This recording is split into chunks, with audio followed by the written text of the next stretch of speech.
Let's start having some fun with the RTM16J. We're going to look at developing some games. So the first thing we have to start off with is movement. Now, we'll run through a few pieces of code here today in this video just to get us started. So if I open up the Visual Studio Code Editor, I've got a few programs that I've already written, M1 point, M2 horizontal, M3 vertical. So the first one's going to plot a point onto the screen. So what I can do is, rather than us looking at this here, I'll just rewrite it and we can speak our way through it as we do it, okay? So we're going to have our dot code 0 cross 8000. This is going to be the starting position of our program within the RAM for the RTM16J. Now we want to plot off a point. Now the simplest or the most basic part of the graphics library is the pixel command. So we can do pixel, and you see it gives us the option here. Okay, now the address for the pixel is the memory IO address, which is 0 cross F5. Now I will update the system so that this comes in automatically for us, so you don't need to remember it. Now it doesn't say here either, but the first value is going to be I believe the first value is going to be position, and then it's going to be color. So I think it goes position, comma, color. Okay. Now again, I might update this here so that it shows you that and it tells you that it's position and color. I've noted it doesn't say that here. So this should then plot off a point at a position on the screen and a particular color. So what color is it in what position? Well, the first one here is going to be, let's say, the position. So let's the position be data, and we can put in 0 cross 0000. Okay, and we're going to put that into register R0.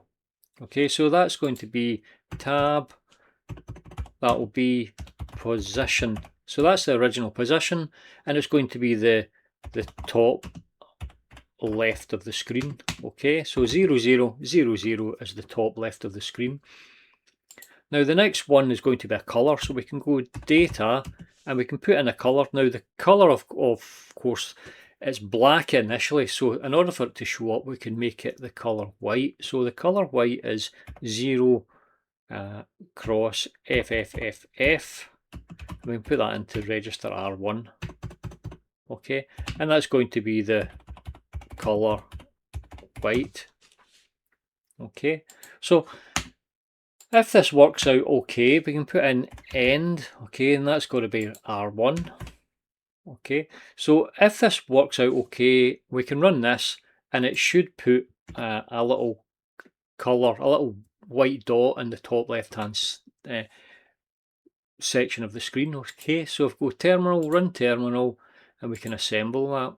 Okay, so that's it assembled. It's called M1 underscore point.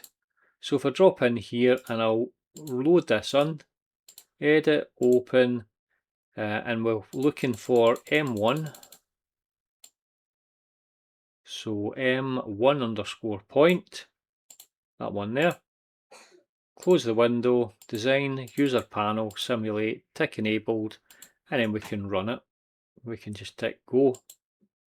Okay, so it hasn't worked, okay? It hasn't worked because it's probably, I haven't looked at this command for a while, so it's probably the other way round about, okay? So it means that we're going to have, we'll put that R1 and that R0, okay? So in effect it's going to do, it's actually color then position. Color and position.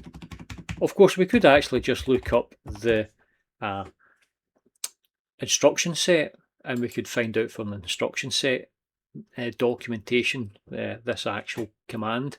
But terminal, run task, assemble file, right, and we'll run this again.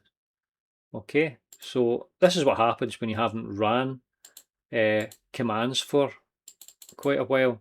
So we'll go open the program again, point, close, design, user panel, simulate, text already enabled, so we can click and go, and you can see here it's plotted a little point in the top left hand corner of the screen.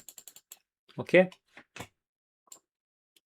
so there's the little point here on the top left hand corner of our screen. So that's the start actually on our movement. Okay, so the next thing we're wanting to be able to do obviously is we plot this point here, and then we can move the position one along, and then we can replot over the previous position with black, and then we can make the next one white. Or we can do it the other way round about. Okay, so there's two different ways that we can do it. We can move and then we can plot off the previous colour, or we can move the colour, plot it, and then plot off the previous colour. Okay, so you get different effects depending on how we try it out. But anyway, that's what we can do. So let's move on and we'll look at I'll stop the simulation then just now, reset it, and we can move on and we can look at, let's have a look at the next program here. So that's us, we can plot a point, and remember it runs color then position. Okay, so the first one here is the memory mapped IO, then it's color position. Okay, so we can get rid of that, we can move on to the next one. So we're wanting to do a horizontal movement. So rather than me sitting typing this all out, I've got it already set up for us, and we can see how this thing is going to work. So again, we've got our dot code 0x8000, and then we can set our colours first of all. So R0 will have the colour white, which is FFFF, and R1 will have the colour black. Okay, and then we can have the initial starting position. Okay, that can get into register R2. Now we're going to have to run through a little loop. So the loop we've got, I've called it plot. Okay, so we get into plot here, it runs through this, and then it gets to the bottom and it jumps back to plot again, and it keeps running through this loop. Okay, it'll actually be stuck in the loop forever. Okay, I haven't actually noticed that, I haven't finished the loop, but it doesn't matter. I've got the end here anyway, but it will just keep going. So the first thing we're going to do is plot our point, and that's just what we did in the previous example. So we're going to have the memory mapped IO, which is the pixel. Okay, so it picks out the graphics card so that we can plot to the graphics card, so we can plot to the screen. So we're going to have the color then position, so the color is going to be white. Okay, and then the position is going to be R2, which is 0, 0, 0, 0. So again, it's the top left hand corner of the screen, and it's a little white dot. So we plot the little white dot off. We want to take a copy of the original position. So the copy of the original position here is going into register R3. Okay, so if you like, this is the previous position that we're dealing with. And then we can increment the position. So now the position will go to 0, 0, 0, 1. And that's in register R2. So now we can go ahead and we can take the pixel that we've already plotted and we can plot over it again with a little black dot. So we do this here. So in effect, you're kind of deplotting that position. So we're going to put R1, which is black. So we're going to put the black into the original position R3. And then we're going to go to the next position along and we're going to make it white. So we go to the next position along, which is in register R2, which is going to be the value 0001. And we're going to plot that value off in the colour white, which is R0.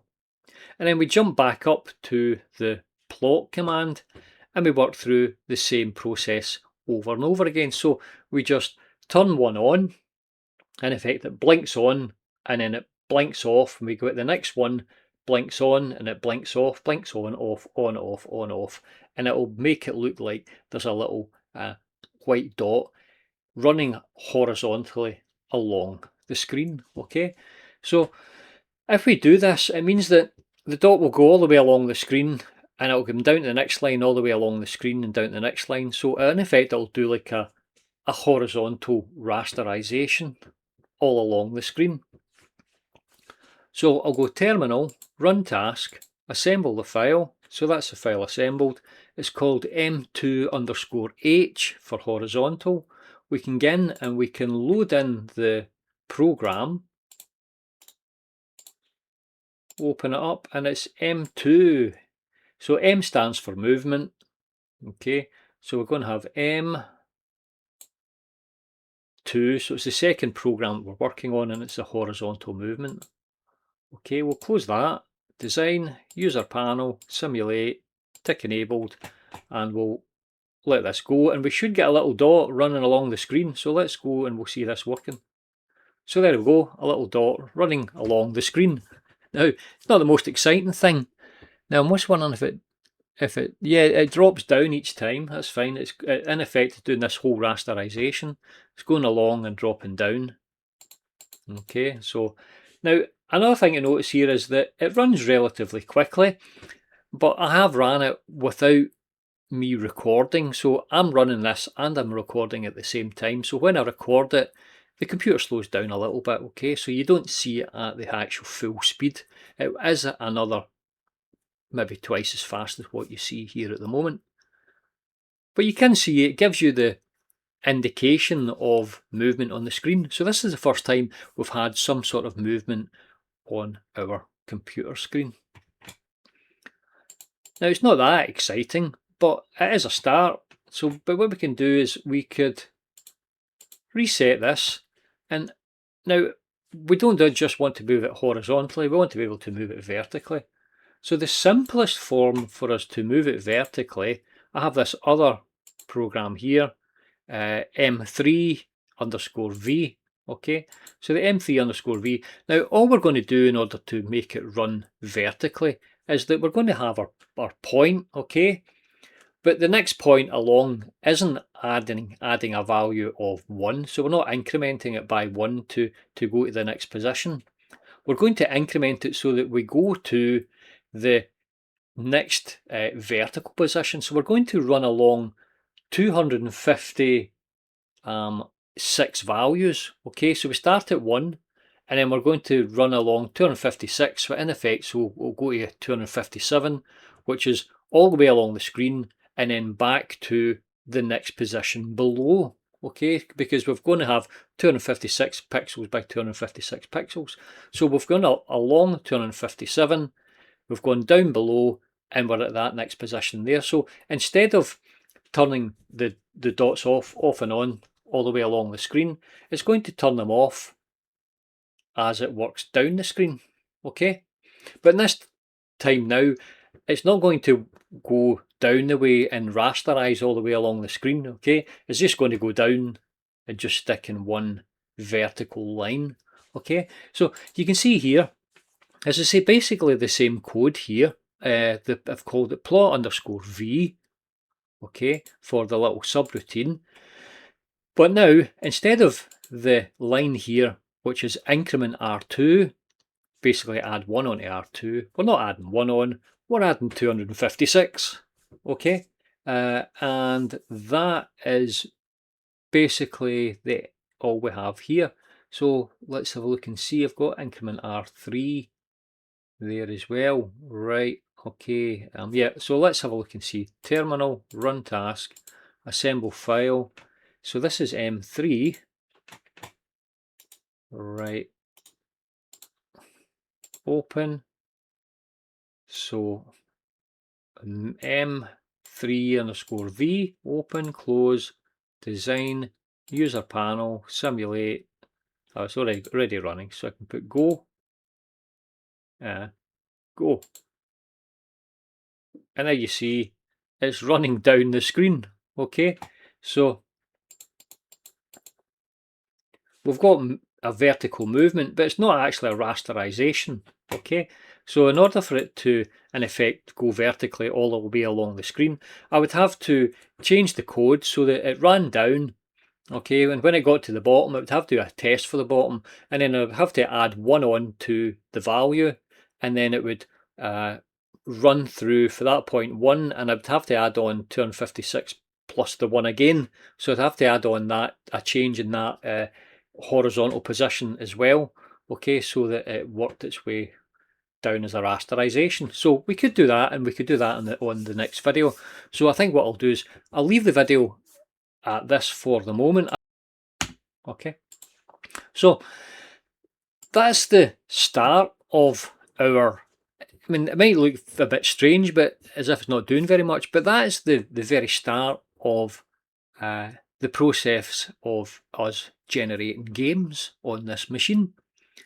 And it's quite interesting because I've been through this process quite a few times with this machine where, for example, I started the graphics library, but the graphics library started off with just simply putting a dot on the screen. Okay, but then we went from putting a dot on the screen to plotting on an actual screen where the center of the screen is the 0, 0 point. And then the plot command became circle commands and square commands and triangles, and we can pretty much draw out any shape we want. And in fact, we now have we're able to draw the library on the screen, for example, with a little font that we have. So these sort of things start off very small, but if you get the little details at the beginning right, you can blow them all up to generate some really cool stuff. And that's what I hope to do going forward with this. Maybe we can start and see if we can generate a simple Pong game. Okay, so there's maybe just one player going up and down, and then the ball coming and bouncing off with a little paddle. Okay, so that would be quite a nice one to try. That's all for this video. If you're interested in helping me along the way in programming this machine, now I don't call it really a toy machine because it's not really a toy machine, because it's got like, you know, 140 or so different instructions, and it's got a full 16-bit floating point unit, which is IEEE 754, almost completely compliant, and it's quite an advanced machine. If you're interested, you can get me on Patreon, and you can come in and you can help me along the way, and you can do some of the coding, and you can also obviously get me here on YouTube. Thank you for listening. I'll get you on the next video. Goodbye.